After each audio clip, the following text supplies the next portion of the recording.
If any of you are connected with me on LinkedIn, you already are going to know this, that I preach a diversified job search strategy. And if we're not connected on LinkedIn, please feel free to connect with me because I post all the time different tips and tricks.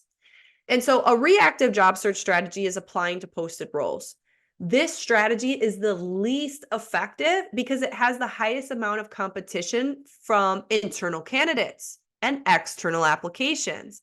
It doesn't give you insights into how real the job actually is, or if they're just fishing for resumes, or if the recruiter pipeline for the role before it was even posted, or if they already have someone in process for it. I'm not saying don't apply to roles. Apply to roles that you're a good fit for. I always tell my clients, if you are rejected within minutes of applying, it doesn't mean that you're not a good fit for the job. It just means that there's a heck of a lot of things going on behind the scenes that you're not privy to. And on the reverse, there's a proactive job search. Well, not on the reverse. There's like two pillars, right? Reactive, proactive. On the proactive pillar, the job search strategy is when you get clear on what comes next for you, when you understand what your values and non-negotiables are for prioritizing this next role, when you create a target company list that aligns with those values in that role. You network with existing and new connections to learn information about the company's needs, doing deep market research, like reviewing quarterly reviews and things like that.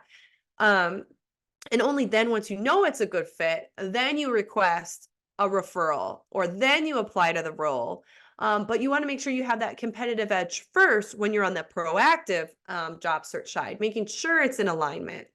You basically are a VIP, or you're going through a back door of the job search process this way. You may have heard it be called the hidden job market by people. Either way, I recommend you tailor your resume. And that's tip number 7. If you're being selective about the roles you apply to, the tweaks should be minimal. You can swap out generic highlights for your industry expertise, or might swap out something in your summary statement or a few skills, but it shouldn't take hours and it definitely shouldn't take days. So be sure, if you're not sure on that, just send me a message and I can show you what I'm talking about, or I'm sure Laura or somebody else who has presented in the past has probably talked about that. It takes minimal effort to do it, but it's so worth a couple of minutes because it makes the hiring team feel like, wow, this person is really what I'm looking for, just because that top 1/3 really aligns with what they're looking for and is true to what you actually want.